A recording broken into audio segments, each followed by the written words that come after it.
Okay, welcome everybody, and thank you so much for joining us today for another installment of our research webinar series hosted by our team here at the Michigan Virtual Learning Research Institute, or MVLRI. The goal of MVLRI is to expand Michigan's capacity to support new learning models, engage in active research to inform new policies in online and blended learning, and strengthen the state's infrastructures for sharing best practices. MVLRI is a division of Michigan Virtual, a nonprofit organization whose mission is advancing K-12 education through digital learning, research, innovation, policy, and partnerships. Michigan Virtual's efforts include providing online courses for K-12 students across Michigan and the United States, as well as providing a variety of professional learning opportunities for educators focused on innovative educational practices such as blended learning, as well as providing resources, products, and services to personalize learning options for their students and improve student achievement. Today, we are joined by Joshua Rosenberg from Michigan State University, and I will actually go ahead and hand it off to Josh to introduce himself and get started with the presentation today. Thank you.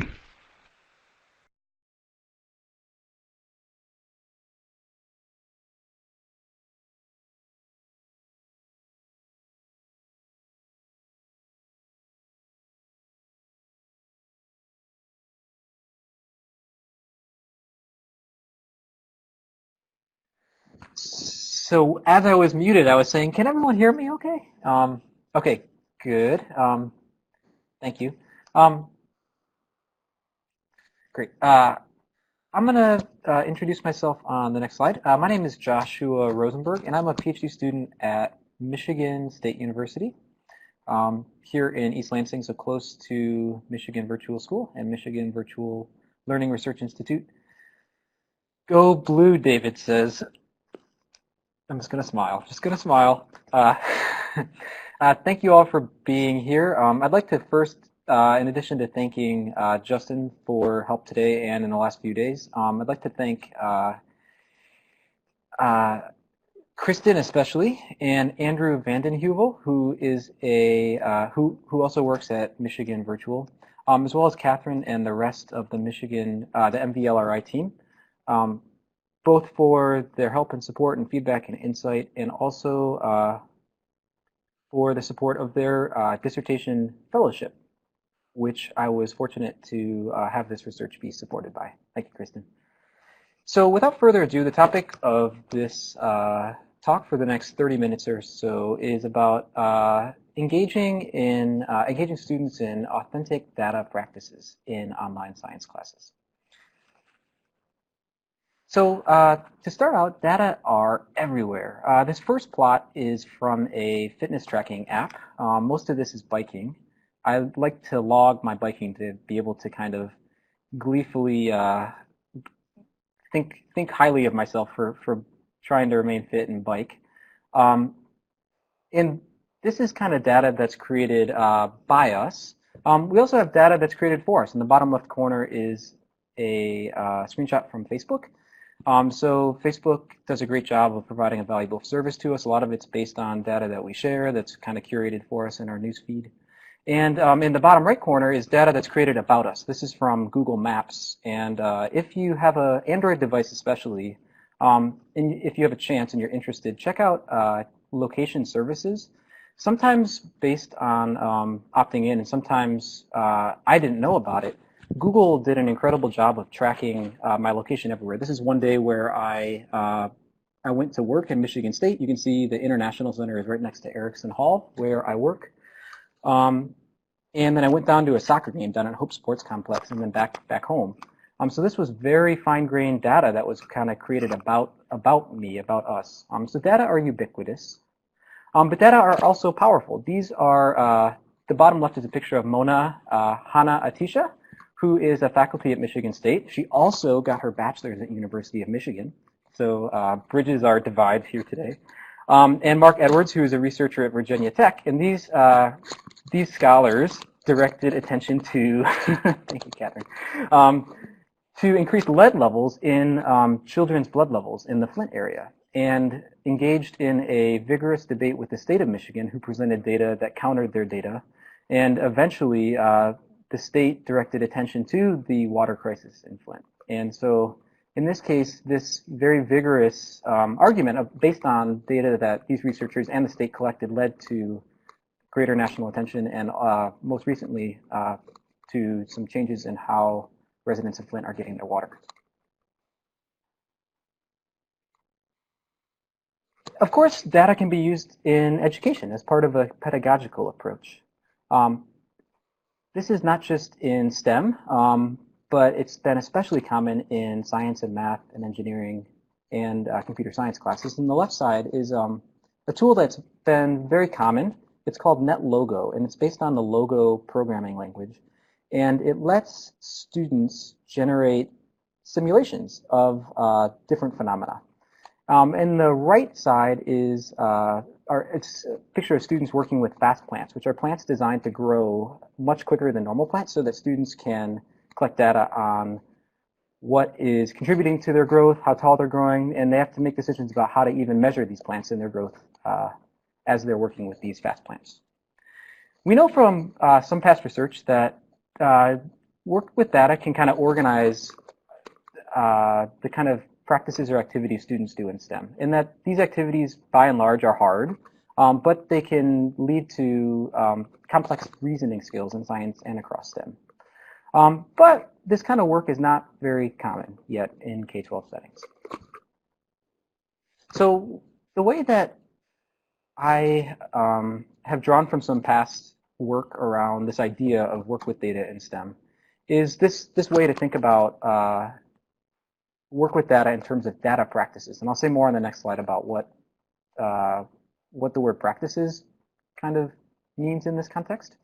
But one way to think about it, based on past work by Hancock and colleagues and by some other other folks working in STEM, is that it's this process that has 5 steps. And the first step has to do with asking a question or coming up with some kind of problem or identifying some kind of problem. Finding out how to measure or otherwise track or gather information on the topic that we've identified, collecting data on it, developing some kind of model. And here, model is one of those words that kind of means a lot of different things. But in the context of data practices, we can think of it as something like an average or a mean, which is a simple model, but a really powerful one. So we have all this different information, and we can come up with one way to kind of summarize it through a mean, for instance, or through something like a more sophisticated model. And then, of course, the process doesn't end when we just have some kind of number. We have to interpret those findings in light of the question or problem that we identified to begin. So these data practices connect to standards, the NGSS and the Michigan Science Standards, and I think Massachusetts, the state has adopted, I think, a version of the NGSS. Maybe Erica, you can, if you have any insight, chime in on that. Thanks for I see you typing there. Great. Correct. And California too, I think. David, thanks for letting us know if you do. Refer to scientific and engineering practices. And so these practices are activities kind of akin to what experts in STEM not only know and not only do, but kind of a blending of what they know and what they do. And so they draw from these NGSS practices of analyzing and interpreting data, developing and using models, obtaining, evaluating, and communicating information, using mathematics, and even computational thinking. And so I say this all to say that data practices are connected to at least these 4, especially, of the 8 scientific and engineering practices in the next generation science standards. So this is to say that these practices already have a role, and they're already done by many teachers, including expert teachers at Michigan Virtual School, especially the teacher who I partnered with for this project. So why does this all matter? Well, working with data, by working with data, students can question the claims of scientists, those in the news media and those in marketing. They can use data to answer questions that are relevant and interesting to them. Sometimes those questions could be something as simple as how far is the nearest ice cream parlor from different points in the area that I live? Or they can be questions that are meaningful to the community as well as to students. Questions about maybe where water runs off in their city, or how different sources of pollution might get into a river, like the Red Cedar River here in the Lansing area. And students can also develop capabilities useful not only in science, but also occupations that now involve a lot of data. So for example, journalism historically hasn't been a field that used a lot of at least kind of bigger data sources, but nowadays there's websites that are exclusively focused on kind of data-based journalism. Does anyone follow 538? Nate Silver is someone who works at 538 who, Justin says yes. Yes, Catherine says yes too. He became kind of famous a few years back for predicting, for generating models of survey data, polling data, and has kind of now branched out. And their kind of niche is that they try to find data on things like movies based on Rotten Tomato reviews, or on sports teams based on like kind of new sources of analytics. 538 is really neat, so you can check them out. So what's the role of these data practices in online classes? Well, they're possible to carry out in any learning environment, face-to-face, blended, or fully online. But one kind of key benefit that that online classes present is that teachers and students already have many of the tools and resources needed to access and analyze data. So I'm going to spend kind of the second half of this presentation talking about findings from a design-based study in a Michigan virtual school class. And the purpose of this study was to find out how a simulation, especially in particular, can be used to engage students in some of these kind of activities that I have introduced. So the context is a unit on thermodynamics in an AP Physics 2 class, which was being offered for the first time at Michigan Virtual School. And the activities that students worked on were focused on this driving question of what affects the time it takes for a smell to travel across the room. So I'll say a little bit about the activities next.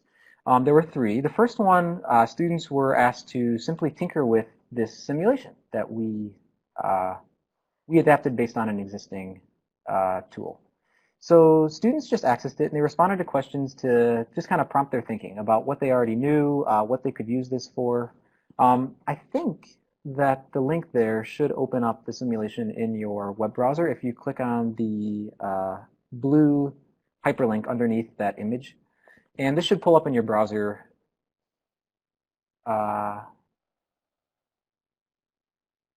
Oh, that actually pulls up a link to the activities students completed, and there'll be a link to the simulation right at the end as well. And this is available through the Part 1 activity at that link as well.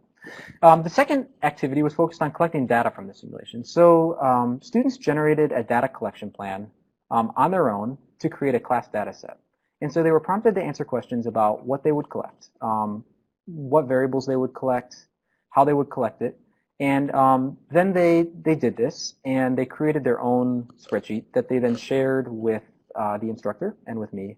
And we compiled that data into a class data set, which students then used in the third activity, where students were asked to explore that kind of big, a little bit messy class data set in any way, like by calculating descriptive statistics or making figures.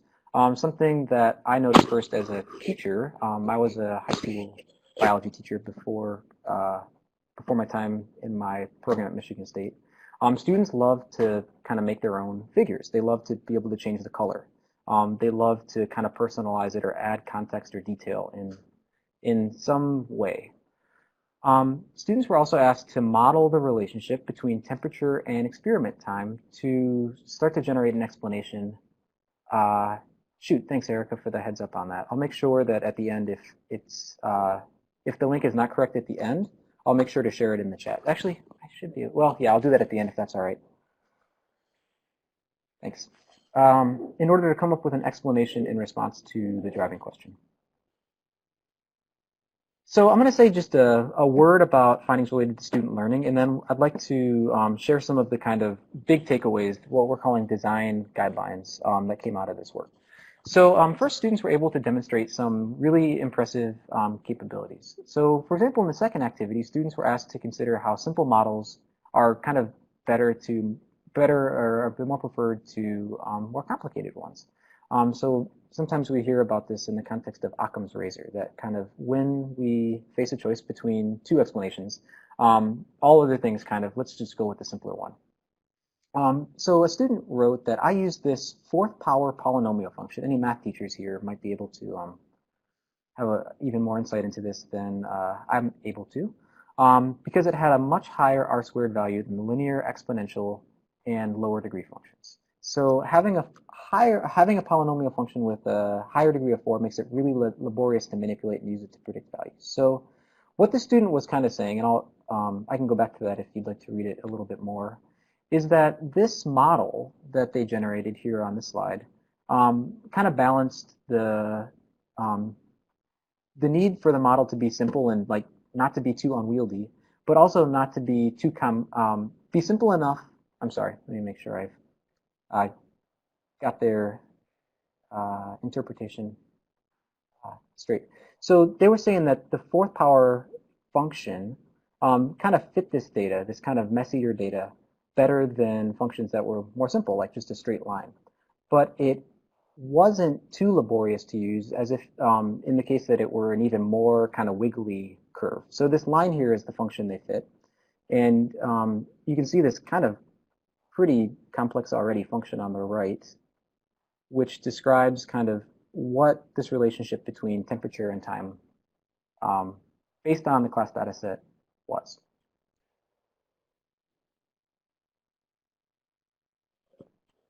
In addition to some takeaways related to what students learn, so this is just one example out of many student responses to many different questions, we started to think about some kind of big takeaways for having students engage in these activities.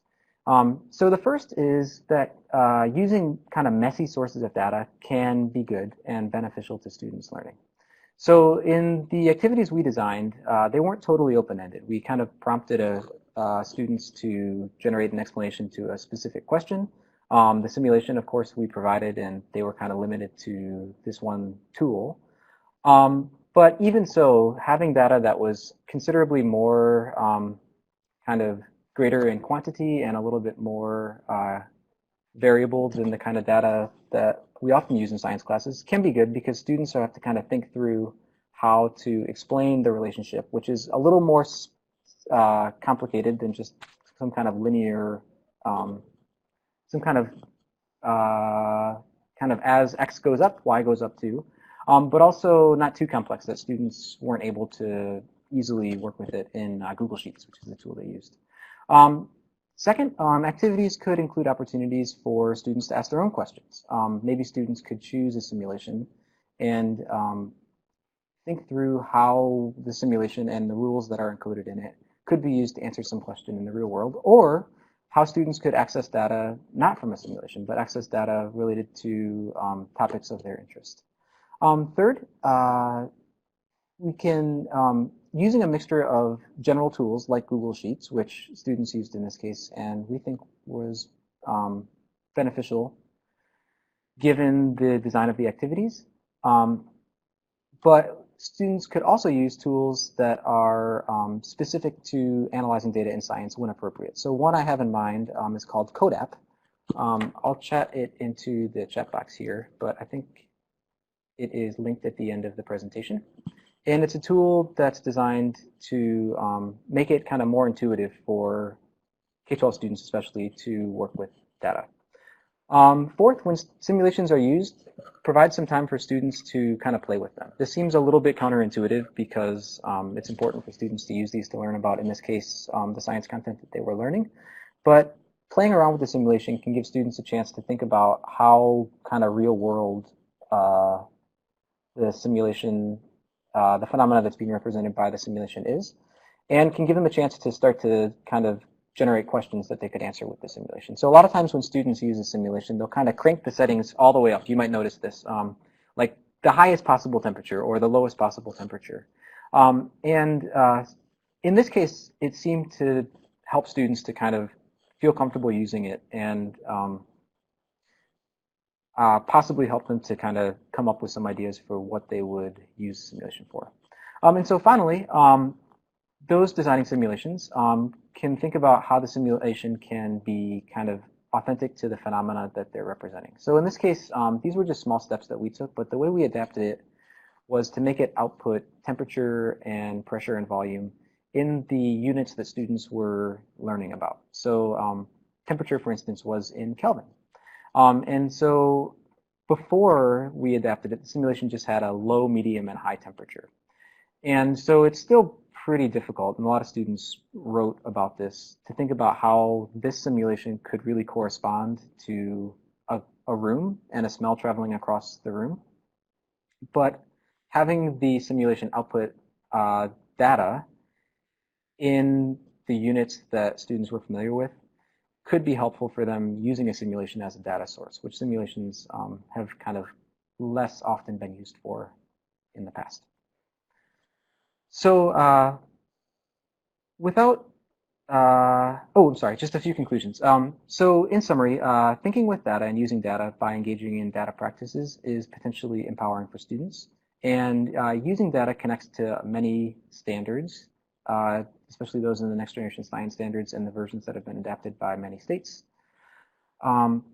This study just provides kind of a starting point of some ideas for how to design and teach activities that engage students in some of these kind of messier,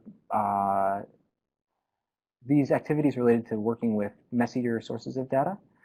And what students learn and kind of take away from their work in these and other activities is a possibly valuable topic for instructional designers and teachers and researchers to think about in their future work, especially in online classes where these kind of data practices are not only able to be done, but teachers and students have a lot of the tools that they need to do them. So a few links here to a few things that we mentioned. I think that the top one, Erica, should link to the simulation, and it seems to not be doing that.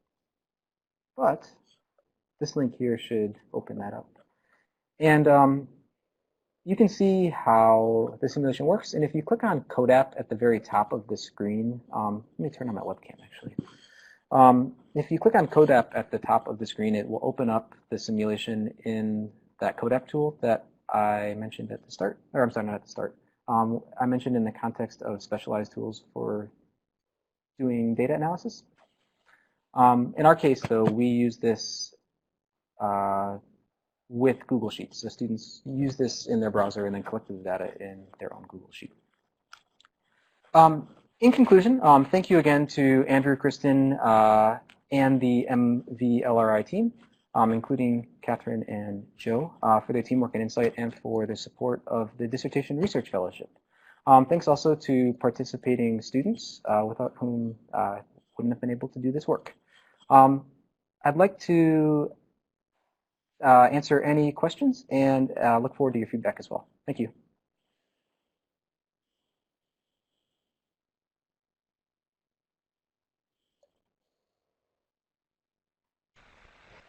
If anyone would like to use audio to pose questions, please feel free to let me know in the chat, and I'd be happy to enable mic rights for anyone.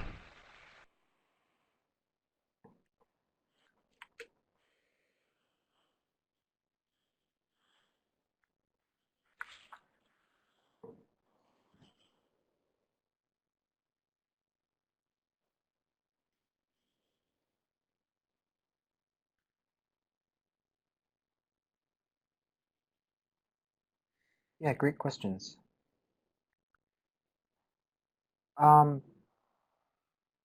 Justin or Catherine or Kristen or Junga, could you help respond to David's question about what grade levels Michigan Virtual serves? And then Erica, thanks for your good questions, and thanks David too. Sure. Hi, David. I think I'm understanding your question correctly. What Michigan Virtual does is basically serve K-12 kids, mostly in public school districts, with supplemental online courses. So we are a private nonprofit company. We don't actually grant diplomas to students, but for the most part, the students who take courses at Michigan Virtual are students who are in a K-12 building, most likely here in Michigan, and are taking one or two online courses to kind of supplement or augment their face-to-face course load. Does that, oh, sorry, are you affiliated with K12.com? No, we are not. So we actually, I say we, this is kind of a separate division of our organization, but Michigan Virtual and our Student Learning Services division, the folks who actually design the courses that we offer, I can't say an exact percentage. I want to say at least half or a little over half of the courses that we offer to students are designed in-house by our own product development team. We also offer content from other large content providers like Florida Virtual, but we are not affiliated with K12.com. Thanks, Catherine. 60% in-house development. Sure.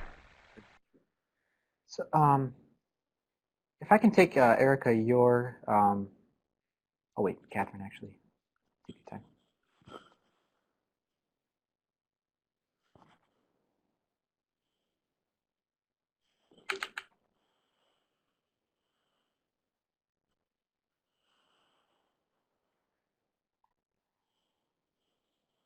Great, David. Do you have any other questions on that, actually?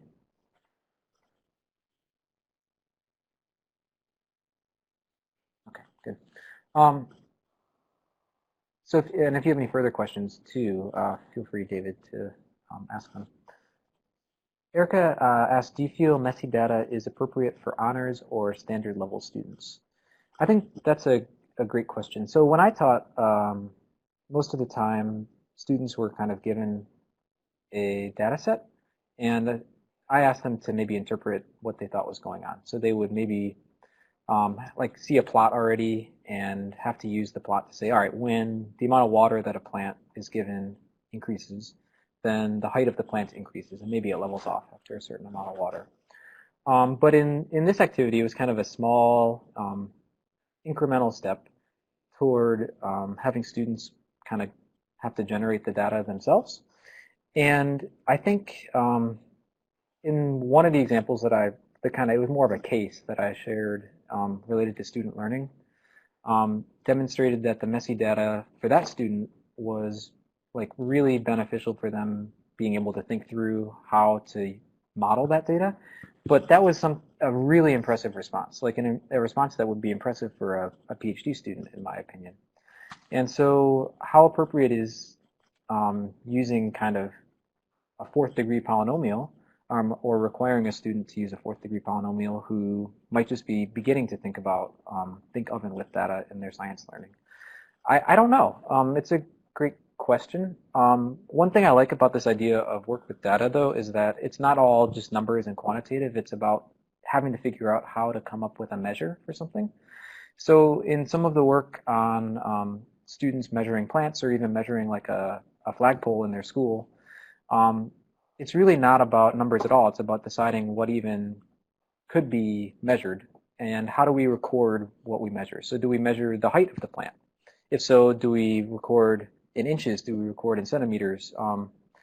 If it's not height, if it's something like maybe the shape of the leaf or the color of the leaf, do we record that in like a row in a spreadsheet as well?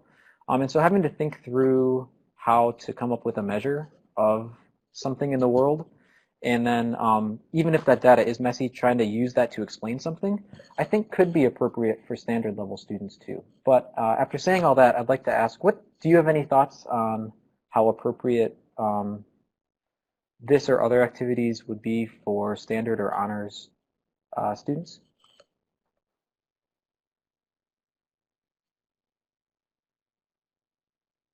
Thanks.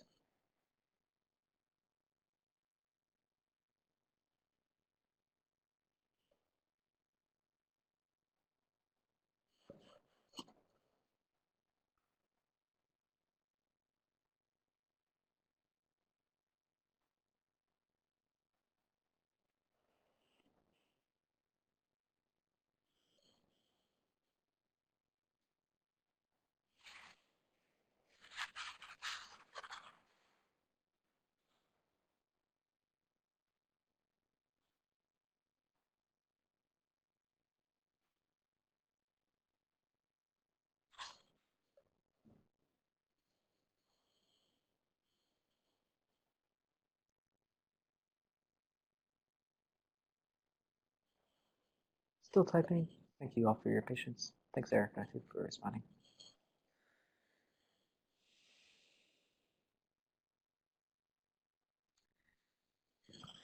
So Erica says, I think it's appropriate, but there's this kind of cultural bias against messy data. And so students, parents, and others can get frustrated with this when they see it. I think this is super insightful. I'll say, Erica, I was fortunate to work with Andrew, who was already doing this type of work in his teaching. So he was open to um, the idea that more open-ended work, such as this, again, a small step toward it, was good, and these were AP Physics students. So I agree. I think this is also, and Erica, I'd like to hear if you agree or disagree with this, but this is a problem, not a problem, but it's an opportunity for doing science in a way that's aligned with the next generation science standards, and in our case, the Michigan science standards, because a lot of what the vision for the science standards is a little bit more open-ended than the type of science education that many of us are used to. So it's a big cultural shift to for teachers to be open to things taking more time, or for not even more time, but it can just be very hard to kind of maybe work with each student individually so that they don't feel frustrated, so that they can uh, work with kind of the kind of data that they might experience in upper level classes or in their careers. And I guess I'd like to say too, since we have a number of Michigan Virtual people here, I think Michigan Virtual does a great job of balancing the kind of open-ended activities in classes like this with the demands of an online class, which are a little different from face-to-face classes, namely that students will um, need to be able to self-direct and kind of self-monitor their work and complete it within a reasonable amount of time. And they have tons of support available to them, including, at least last time when I was learning and planning this project, mentors at their local schools. But they need to be able to complete the work.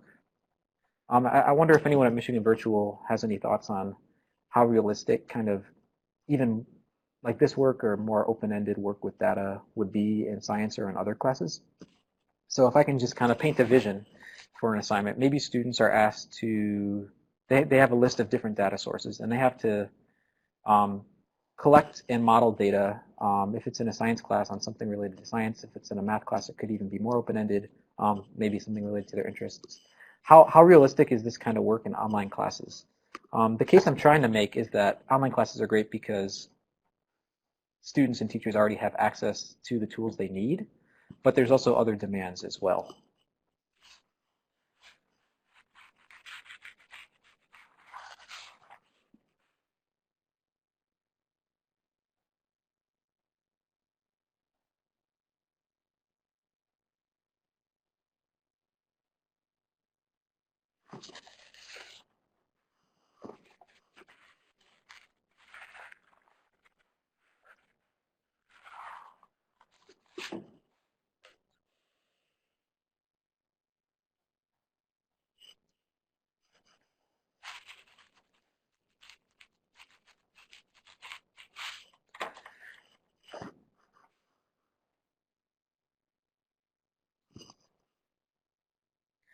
I know, oh, there we go. Thanks, Kristen. I was going to say, I know Kristen and I have a chance to debrief on this too, and talk about the findings from the work. I will say, Erica asked what kind of revisions would you make? Um, I think a few of the recommendations, if I can just go back to those real quick and wrap up. Um, I think that having a simulation be a little bit more open-ended than this one was could be good. I don't know if any of you got a chance to kind of play around with it, but it's still pretty limited in how students can use it. And so maybe having students have to think about what variables to even collect, make it be a little more open-ended would be kind of one revision that I would like to make.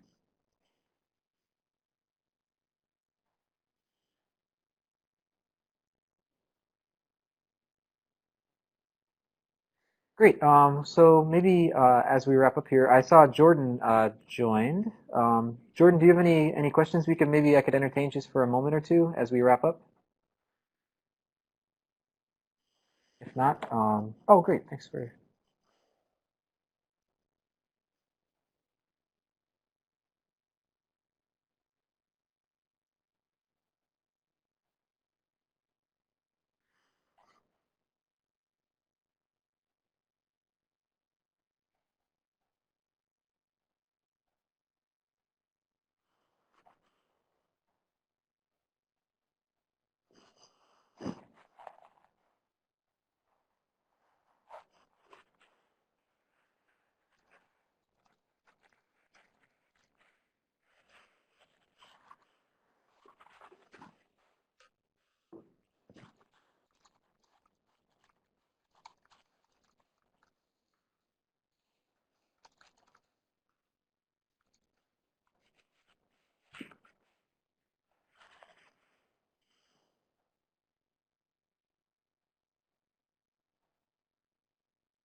Great.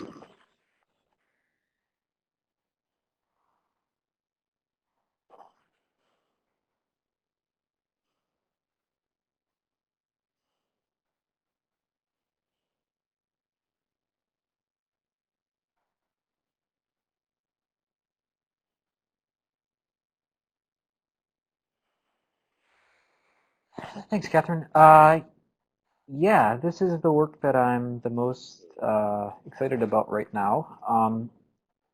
And if I can say this kind of concisely, the part that I'm most interested in is um, when we as researchers, and maybe, or at least when I, Catherine, if you do too, I'd be curious, but I spend a lot of my time doing data analysis, filtering the data and grouping the data together and summarizing it.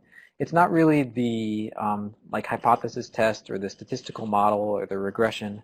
It's more just like finding out what data I even need and how I can get it into a shape where I can actually make sense of it and start to use it. And so I'm interested in how students can kind of build on skills they already have. Like even young students can group things together and they can label them once they put them in groups. Or they can kind of filter out information or data that's not useful to their question or useful to them. So I'm interested in especially these kind of data wrangling, I'm calling it, and how students can develop that capability because it's especially important for them to be able to use data later on um, in uh, in kind of, I guess authentic's the word, more authentic ways. So yeah, I'm really interested in pursuing this work, and I do think online classes especially are a great opportunity to do things that are maybe even more challenging to do in face-to-face classes. But I'm pursuing it in kind of online classes and face-to-face classes and maybe even maybe other uh, I think there's a lot of like in a lot of occupations too. Like my well, a lot of occupations involve work with data too. So there's a lot of chances to kind of understand how people work with data and students work with data.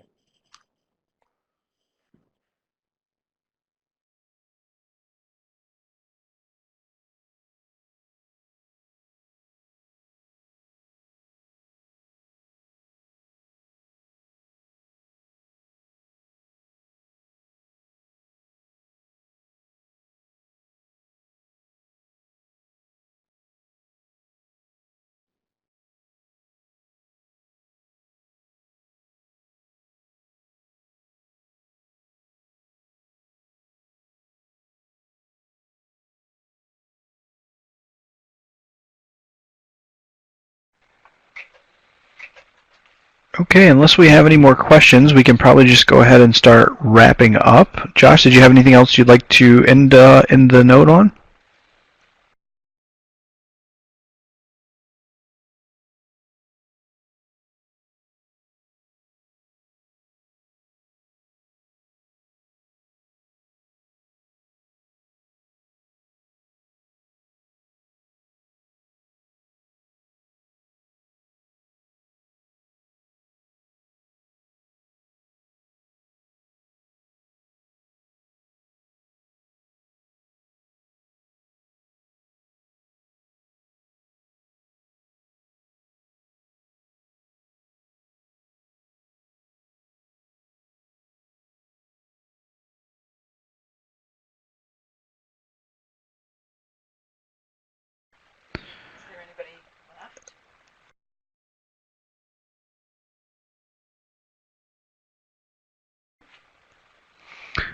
So it looks like we might have lost Josh, unfortunately, but I will go ahead and wrap us up, and hopefully he'll be able to rejoin us before we close down the meeting room.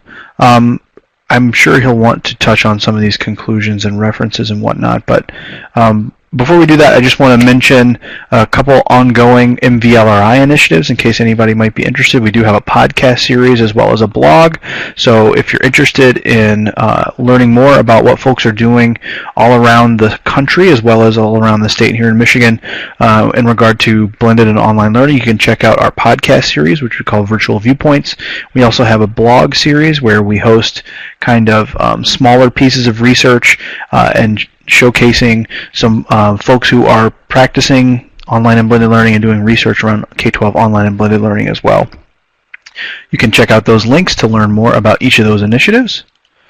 And you can also find us here in this same meeting room once again on November 1st at 2 p.m. Eastern, where we'll be hosted by quite a few folks from all around the country to talk about a resource that they have recently published in collaboration with Michigan Virtual Learning Research Institute, which is the Guide for Serving Students with Disabilities in Online and Blended Learning Environments. That'll be again at 2 p.m. Eastern, right here in the same location. And in the meantime, you can keep in touch with us by reaching out via email. You can email us at mvlri@michiganvirtual.org. You can sign up to keep in touch with all of our ongoings by signing up for our mailing list at the link that's listed there. You can also follow us on all of our social media accounts, including Facebook, Twitter, and YouTube. The YouTube link is where you can find the recordings of all of our previous webinars and where we will host the recording for this webinar within the next couple days or so. So you can find the link to this webinar, the recording to this webinar in total at our YouTube channel. You can also check out our website at mvlri.org/presentation/webinars to see all of our past webinars as well as all of the embedded YouTube videos and descriptions and presenter info there as well. So I see that Josh is back. If he would like to actually go back to a couple of his slides and touch on anything that he might not have been able to. Sorry that you may have been having some technical difficulties, Josh.